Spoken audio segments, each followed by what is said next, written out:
לא רוצה, שלום כבר, שלום שלום.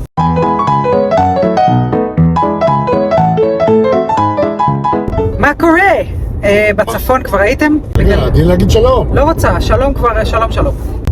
ראינו עכשיו תערוכה במוזיאון זומו. מוזיאון נייד נודד. מוזיאון שזז בכל הארץ. בכל הארץ, בדרך כלל בפריפריה, ומציג אומנות של אומנים מקומיים, מחבר בין הקהילה לאומנות. אני אשאל, איפה זה היה? כפר גלעדי. איפה זה הוצג? קו האש. בעורבה. כן, כן, שמעתם. אומנות שמוצגת בעורבה לשעבר, ובמכבסה של הקיבוץ לשעבר. מה משותף לכל היצירות? המצפן? המצפן, כן, זה שם התערוכה. מאיפה בא המצפן? מהצפון. וואו. יופי, עוד שנייה אני מאבד את הצפון, כי אתה מפריע לי. אני רוצה לדבר דווקא על כמה דברים ספציפיים. דברי מהר. שקט כבר! על אחת דברי. טוב, על הווזות ורודות. כוננית עם איזה 20 וזות ורודות שבהתחלה אתה לא מבין מה רוצים החיים שלך, אבל אתה קולט שיש על כל וזה QR קוד.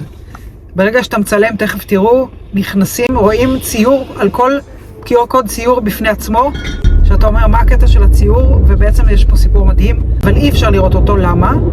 כי היא ציירה אותו, סיימה את העבודה, ושרפה את כל היצירה, ומהאפר שנשאר מהציור, היא שמה בווזה.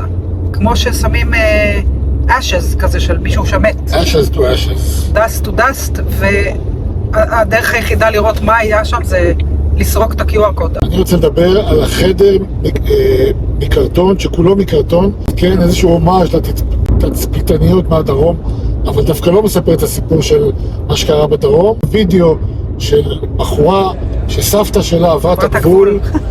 בטעות, לא? כן, עברה את הגבול בטעות ללבנון, ויש דיאלוג בינה לבין הסבתא, וכל הציוד שלה, המדונה, הכל קרטון. מדהים. עד אמצע ינואר. מה זהו? ראינו מלא דברים. אמרנו תקציב לכל אחת אחד. שנייה, אני רוצה להגיד עוד משהו, אפשר לטרקטור? היה טרקטור, אחד הדברים הראשונים שראינו זה באחת האורבות. תלוי מהתקרה, טרקטור מזכוכית, שהוא בעצם חלקים של טרקטור מרחף באוויר, והניגודיות בין הטרקטור מזכוכית לאורבה, לסטינג, לסיפור, למלחמה, זה שאנשים שם תלושים מהמקום שלהם כי הם היו מפונים במלחמה. אוקיי. וציון! הבינו. 8.5. התערוכה היא שווה. מאוד שווה, כדאי מאוד מאוד. אני אתן לה 9. וואו. עד אמצע ינואר, סעו לכפר גלעדי. זוזו לזומו. זוזו לזומו. כפר גלעדי. ביי! Peace out.